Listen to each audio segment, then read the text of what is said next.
guys, welcome back to my channel. I'm Swati. I make videos related to dance, makeup, DIY, travel, and now pregnancy. So let's get started. And if you are seeing this face for the first time, then please do subscribe to my channel and hit that bell icon so you can get notification whenever I upload a new video. आज की video में मैं आप लोगों से बात करने वाली हूँ मेरे लेबर और डिलीवरी एक्सपीरियंस के बारे में।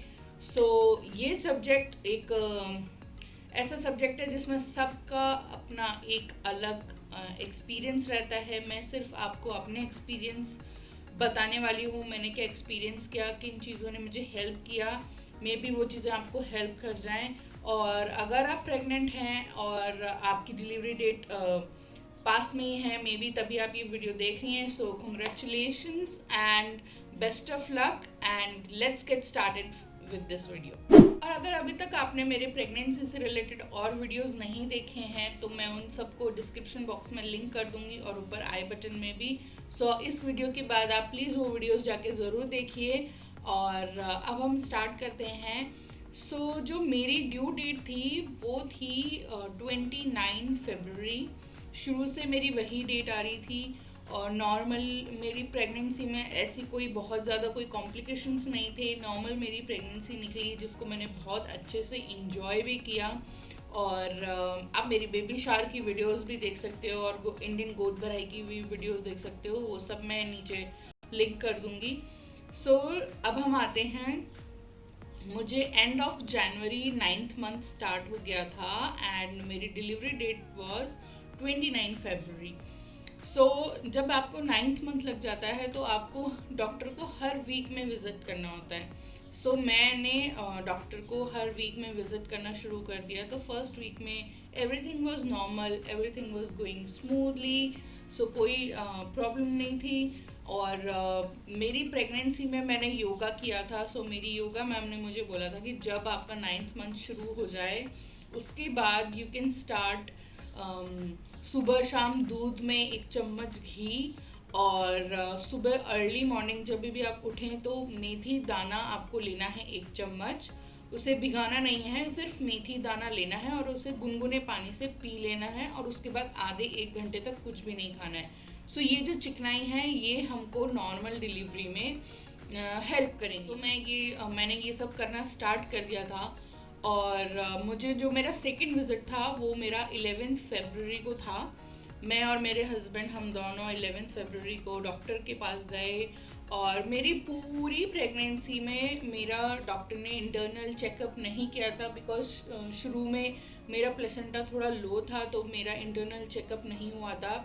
और मुझे मेरी फर्स्ट विज़िट में ही 9th मंथ की फर्स्ट विज़िट में मुझे डॉक्टर ने बता दिया था कि सेकेंड विज़िट में हम आपका इंटरनल करेंगे। तो मैं थोड़ा ऐसे अनकंफर्टेबल और ऐसे अजीब सा लग रहा था कि यार पूरी प्रेगनेंसी में मेरा इंटरनल नहीं हुआ बट इस बार मेरा इंटरनल होगा। फिर हम 11th को डॉक्टर के पास गए और डॉक्टर ने मेरे को चेक किया, इंटरनली चेक किया। मैं जितना घबरा रही थी वैसा कुछ भी नहीं था, दैट वाज फाइन। डॉक्टर ने बोला एवरीथिंग इज़ फाइन और अभी तो 1 वीक भी आप कुछ नहीं सोच सकते हो। 18 से पहले कोई चांसेस नहीं है डिलीवरी के, ऐसा लग नहीं रहा है। You go and relax. मैंने कहा ओके।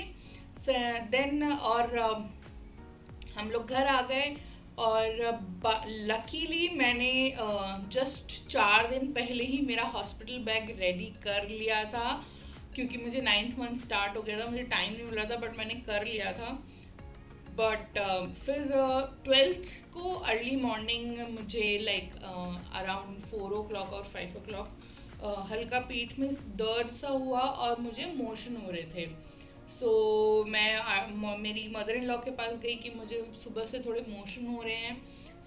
मेरी मदर इन लॉ ने बोला may be you are taking doodh and ghee और आप मेथी दाना ले रहे हो तो उसकी वजह से मे बी कई लोगों को उससे लूज मोशन हो जाते हैं विच इज़ फाइन नॉर्मल। मैंने बोला ओके। पूरा दिन में अनकंफर्टेबल हो रही थी। मुझे मेरी टमी की लेफ़्ट साइड में थोड़ा पेन हो रहा था, अजीब सा। आई कैन फील कि बेबी मूव कर रहा है बट सिर्फ लेफ्ट साइड में कर रहा, और वो बहुत ऊंचा ऊंचा हो रहा था बार बार। मेरा जो बेबी बम था वो थोड़ा एक साइड में से उठ सा रहा था। सो मेरी ग्रैंड मदर इन लॉ है, वो भी मुझे देख रही थी, उनको टेंशन हो रही थी। शी वॉज सेइंग कि जाओ डॉक्टर को दिखा दो एक बार। बट मुझे कोई ऐसे ज़्यादा पेन महसूस नहीं हो रहा था। नॉर्मली जैसे आपको लूज मोशन में फील होता है, मुझे एग्जैक्टली वैसा ही फील हो रहा था। तो आई वॉज लाइक कि एवरीथिंग इज़ नॉर्मल, अगर नहीं ठीक हुआ तो हम कल डॉक्टर के पास चले जाएंगे। सो मैं पूरा दिन मेरा बहुत अनकंफर्टेबल और ऐसे ही निकल रहा था। मेरी मदर इन लॉ मुझे थोड़ा काम रखने की कोशिश करी थी। हमारे घर के सामने पार्क है, तो हम पार्क में वॉक करने चले गए। So everything was going fine. फिर शाम को मेरे हस्बैंड के फ्रेंड एंड उनके वाइफ घर पे आ गए। सो हम लोग उनसे बैठे, चिट चैट करी। देन उसके बाद हम लोग रात में सोने चले गए अपने रूम में। और अराउंड 2 o'clock, और मेरा वो जो मेरी स्टेट थी वो कंटिन्यू थी। मैं अनकंफर्टेबल थी, लूज मोशन कम हो गए थे, बट मैं थोड़ा अनकंफर्टेबल फील कर रही थी, बट मुझे कोई पेन नहीं था। उसके बाद हम लोग सोने चले गए। रात को 2 बजे के अराउंड मुझे फिर से पेन होना शुरू हुआ, और मुझे ऐसे फील हुआ कि मुझे फ्रेश होने जाना चाहिए may be.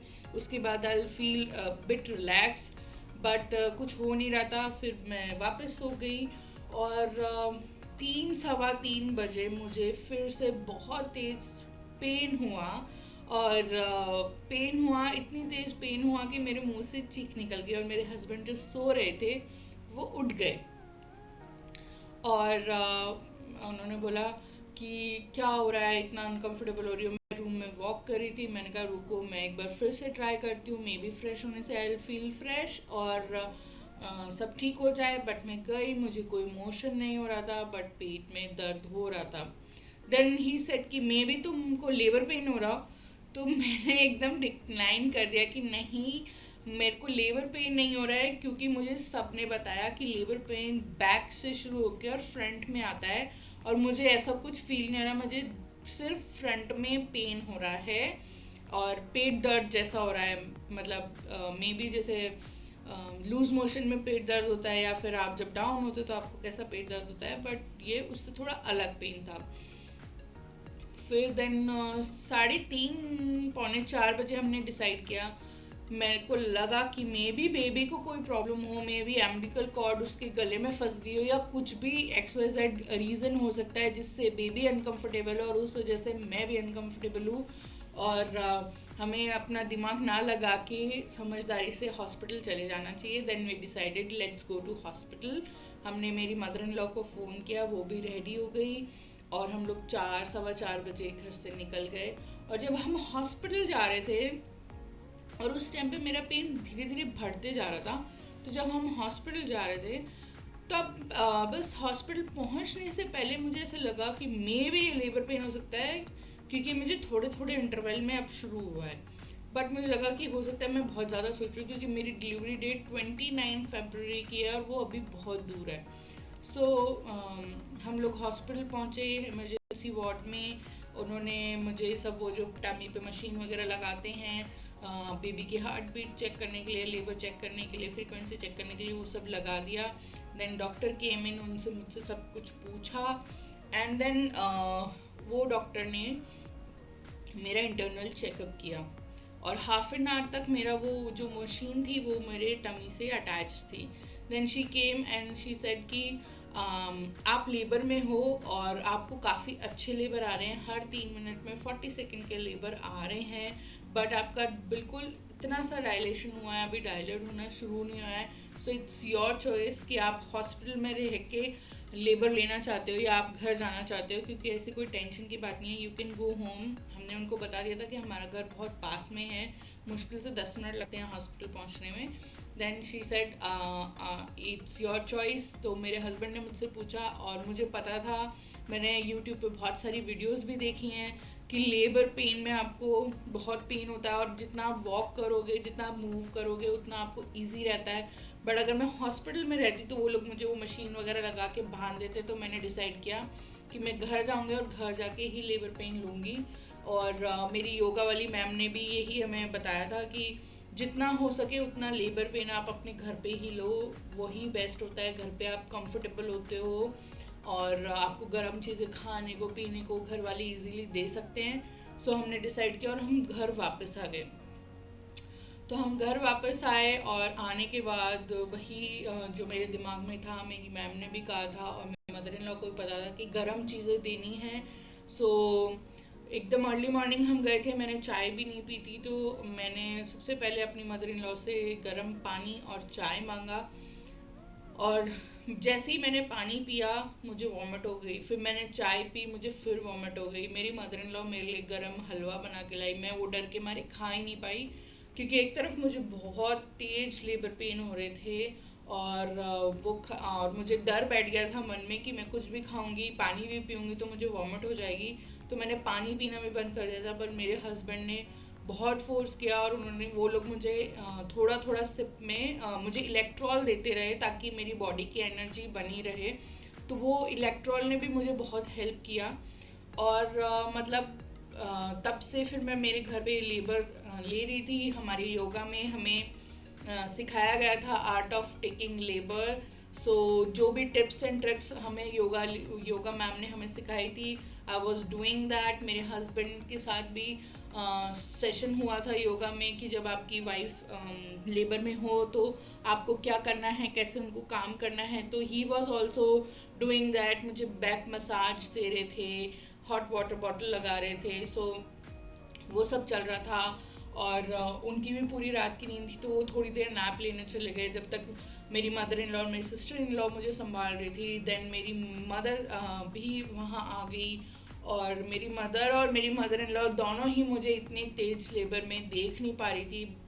It was hard honestly, but जो आपको इंटरवल मिलता है बीच में, उसमें आपको कभी कभी नींद भी आ जाती है। मुझे कभी कभी नींद आ रही थी, बट आपको मेरे को फिर हर 2 मिनट में 40 सेकेंड्स के लेबर आना शुरू हो गए थे। और हमें डॉक्टर ने अराउंड 12 o'clock के अराउंड हमें हॉस्पिटल बुलाया था एंड आई वॉज वेटिंग कि कब 12 o'clock होगा।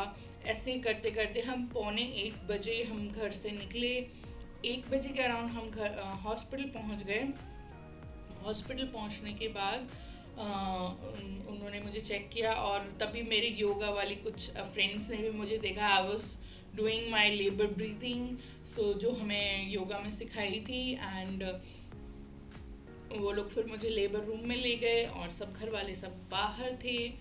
और मेरे फादर उस टाइम जयपुर में नहीं थे, वो कहीं गए हुए थे, तो ही वॉज कमिंग बैक। मेरी सिस्टर ऑफिस गई हुई थी। एंड मुझे जो सबसे पहले जो टेंशन हुई थी, मेरी एक सिस्टर जो हैदराबाद रहती है, उसने अपनी टिकट 19 Feb की बुक कराई थी। एंड जब मुझे डॉक्टर ने बताया यू आर इन लेबर, सो मैंने उनको बोला मैं लेबर में नहीं हो सकती, मेरी बहन 19 तारीख को आ रही है। Then she said you are in labour, आप आज या कल में बेबी डिलीवर कर दोगे।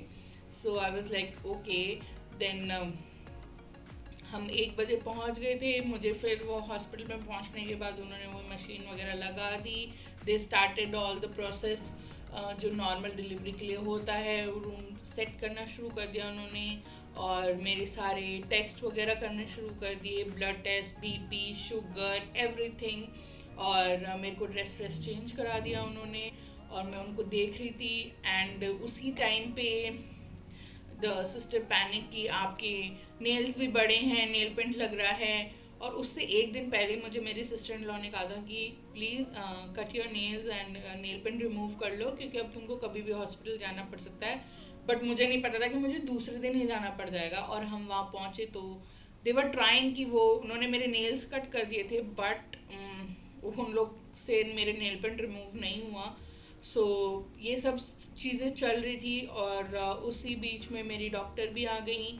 उन्होंने मुझे चेक किया तो उन्होंने मुझे बताया कि मैं तब तक 3 सेंटीमीटर डायलेट हो चुकी थी। सो मॉर्निंग 2 o'clock से लेके इनफैक्ट 4 o'clock से लेके और दोपहर के 1 बजे तक मैं सिर्फ 3 मीटर डायलेट हुई थी। बट आई वॉज पॉजिटिव कि मैं बेयर कर पा रही थी, तो मैं सह रही थी।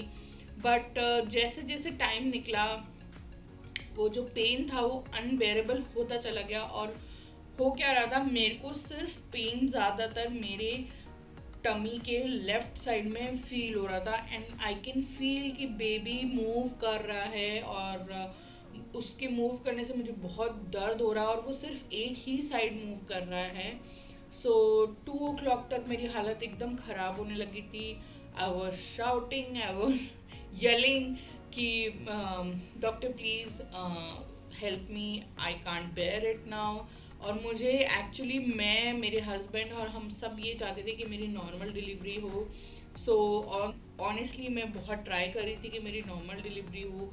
Then my doctor came again और उन्होंने मुझे फिर से चेक किया। तब तक मैं 4.5 सेंटीमीटर डायलेट हो गई थी। बट उन्होंने जब इंटरनल चेकअप किया तो शी रियलाइज्ड कि जो बेबी है उसका हेड पोजीशन सही नहीं है और बेबी कहीं पे अटका हुआ है। उन्होंने मुझे बोला कि मैं डायलेट अच्छे से हो रही हूँ, everything is fine. If I'll go for a normal delivery, so everything is very smooth around the area, so delivery easily हो जाएगी। बट द प्रॉब्लम वॉज कि बेबी का हेड एक जगह अटका हुआ था। देन वो हाफ एन आवर में मेरे पास फिर आई। देन मेरी डॉक्टर ने डिसाइड किया कि ओके मुझे बहुत ज़्यादा पेन हो रहा है तो विल गो फॉर एपिड्यूरल। सो पहले मेरे फैमिली मेम्बर्स उन लोग को सही नहीं लग रहा था एपिड्यूरल, बिकॉज वो आपके बैकबोन में लगाते हैं, रीढ़ की हड्डी में लगाते हैं, तो उनको वो नहीं जम रहा था। बट मेरी हालत देख के उन्होंने यस बोल दिया कि ठीक है एपिड्यूरल लगा दो। मैंने बोला ठीक है एपिड्यूरल लगा दो। उन्होंने मुझे एपिड्यूरल लगा दिया और मेरे हस्बैंड को बोला कि हम एपिड्यूरल लगाने के बाद 1 घंटा देखते हैं क्या प्रोसेस हो रहा है, अगर सब कुछ ठीक रहा then we'll go for normal delivery. So उन्होंने मुझे एपिड्यूरल लगा दिया। उन्होंने मुझसे बहुत सारी चीज़ें पूछी, सवाल पूछे। जब आपको एपिड्यूरल लगाने से पहले आपको एनेस्थीसिया लगाने वाला जो ना बहुत सारे सवाल पूछता है, आपने कोई टैटू तो नहीं कराया, कोई पियर्सिंग तो नहीं कराई, ये तो नहीं है, वो तो नहीं है। और वो लोग मुझे कंटिन्यू ये सवाल पूछ रहे थे और मुझे इतनी इरिटेशन हो रही थी कि बार बार आप लोग आके मुझसे एक ही टाइप के सवाल क्यों पूछ रहे हो, अलग अलग जने एक बार में डिसाइड कर लो कौन पूछेगा और वो मुझसे सवाल पूछ लो। I was so irritated. मतलब आप देख लो फेब का महीना था, फरवरी का महीना, और मुझे इतनी ज़्यादा गर्मी लग रही थी कि मैंने उनको बोला मुझे फ़ैन चाहिए। उन्होंने फ़ैन लगाया और वो बिल्कुल मेरे फेस के पास फ़ैन था और उसके बावजूद भी मुझे बहुत ज़्यादा पसीने आ रहे थे। मुझे नॉर्मली इतनी स्वेटिंग नहीं होती है, सॉरी, तो मुझे नॉर्मली इतनी स्वेटिंग नहीं होती है, बट उस टाइम पे मुझे बहुत ज़्यादा स्वेटिंग हो रही थी। फिर जब उन्होंने मुझे बोला तो मेरे को वो पेन, मैंने बोला हाँ इतना पेन मैं सह सकती हूँ एपिड्यूरल लगने के बाद। और उन्होंने भी डोज ज़्यादा नहीं दी मुझे, क्योंकि जब आपको पुश करना हो तो आपको पता होना चाहिए जब आपको कॉन्ट्रैक्शन आ रहा है। तो इसलिए वो एकदम ठीक था, जैसा मुझे 4 o'clock के आसपास पेन हो रहा था, बिल्कुल उस इंटेंसिटी का हो रहा था पेन। सो मैंने कहा हाँ इतना मैं सह सकती हूँ। उन्होंने फिर आधा घंटा वॉच किया, बट उसके बाद उन्होंने फिर से इंटरनल चेकअप किया एंड देन शी सेड कि बेबी का हेड राइट पोजीशन में नहीं आ रहा है और अब बेबी के हेड में स्वेलिंग आने लगी है। सो हमें जल्दी डिसाइड करना होगा कि नॉर्मल डिलीवरी करनी है या ऑपरेट करना है, because it will be risky for the baby, because उसके हेड पे स्वेलिंग आना लग गई है। देन मेरी mother in law was not ready for operation, but जब बेबी पे रिस्क की बात आई तो फिर मेरे हस्बैंड ने बोला कि ठीक है कोई प्रॉब्लम नहीं है, आप कर दीजिए सी सेक्शन। डॉक्टर आई, उन्होंने मुझे सारे सिचुएशन समझाई और बोला कि हमें सी सेक्शन करना पड़ेगा। एंड तब तक मैं इतना थक चुकी थी क्योंकि मैं 2 रात से सोई नहीं थी, I was in pen. So I said okay जो भी करना है जल्दी करिए। सो दे क्विकली डिसाइडेड कि मुझे ऑपरेट करना है और वो मुझे ऑपरेशन थिएटर में ले गए।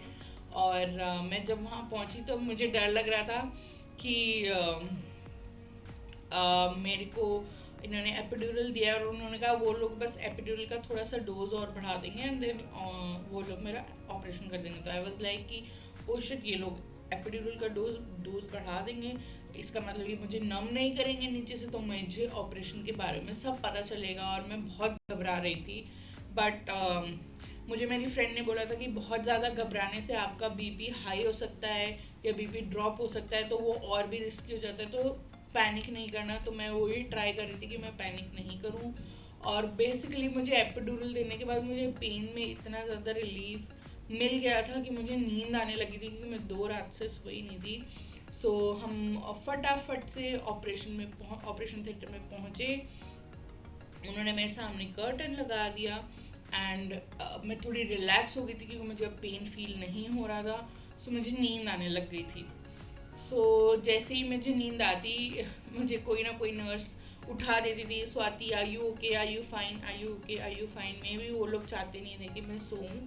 सो उसके बाद मेरी आँख लग गई थी, पर मैंने जब आँख खोली तो आई कुड फील कि एक नर्स है जो मेरे टमी के एकदम लेफ्ट साइड में मुझे दिख रही थी जो थी, और वो जो बेबी को शायद ऐसे पुश कर रही थी।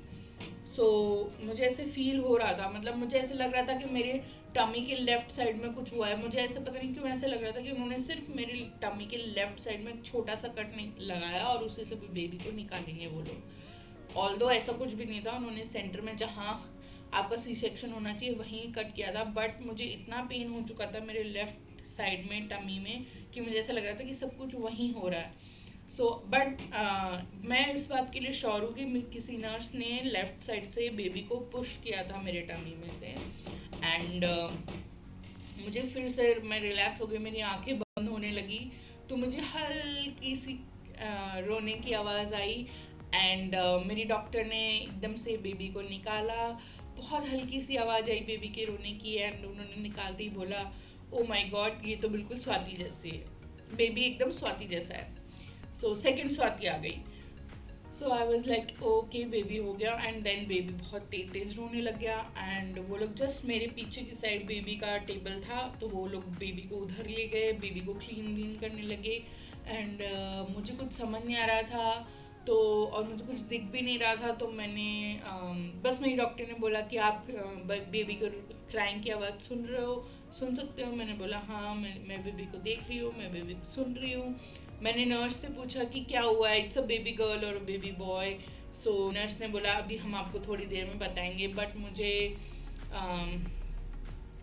बहुत जल्दी थी कि क्या हुआ है देखने को। तो मेरे साथ क्या हो रहा था, मेरा ध्यान बिल्कुल उस पर नहीं था, और जहाँ बेबी था जिस टेबल पे मैं कंटिन्यू वहाँ देख रही थी, बस ये देखने की कोशिश कर रही थी कि क्या हुआ है, बेबी गर्ल हुई है या बेबी बॉय हुआ है। और फिर मैंने फाइनली देख लिया कि क्या हुआ है and I was like okay. And फिर मेरी आंखें वापस बंद होने लगी एंड देन वो लोग बेबी को मेरे पास लेके आए और उन्होंने मुझे बेबी को बहुत ही पास से दिखाया और बोला कंग्रेचुलेशन, इट्स अ बॉय। उन्होंने स्किन टू स्किन कराया and I was like so happy. उसकी शक्ल देख, मतलब मैं वो फीलिंग नहीं बता सकती हूँ। मैं इतना ज़्यादा रोई और इतनी खुशी से मैं कभी अपनी लाइफ में नहीं रोई। मतलब वो फीलिंग आपको कोई नहीं बता सकता जब आप अपने बेबी को फर्स्ट टाइम देखते हो। और मैंने भी बस उसको देखा और बिल्कुल मुझे रोना आ गया। और उन्होंने मुझे दिखाया एकदम गोरा चिट्टा सुंदर सा बेबी, और मुझे यकीन ही नहीं हो रहा था कि ये मेरा बेबी है। और फिर वो लोग बेबी को ले गए और फिर उसके बाद वो बेबी को ले गए और फिर उसके बाद उन्होंने मुझे 2 घंटे एक रूम में रखा, ऑब्जर्वेशन रूम में, और वो लोग बेबी को NICU में ले गए। सो और मेरे सारे फैमिली मेम्बर नीचे वेट कर रहे थे, मेरा और बेबी का, और मैं भी वेट कर रही थी कब 2 घंटे पूरे और फिर से मैं अपने फैमिली मेम्बर से मिलूँ और बेबी को देखूँ। सो फाइनली वो लोग मुझे नीचे लेके गए। मेरे नीचे ले जाने के बाद में वो लोग रूम में बेबी को लेके आए और उसके बाद ही मैं कुछ फ़ोटोज़ और वीडियोज़ इस वीडियो के एंड में डालूँगी। So that was my overall experience.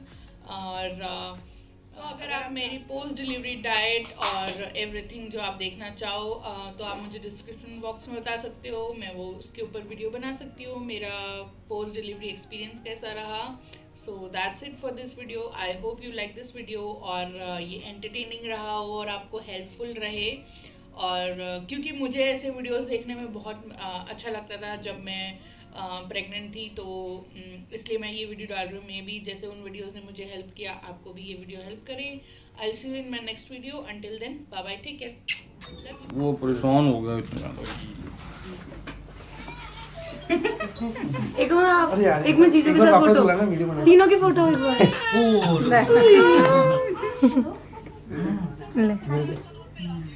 ले दीदी कह रही है इसको दूर से दीदी तो अरे तू ले ले पहले इस फोन में खोल दे।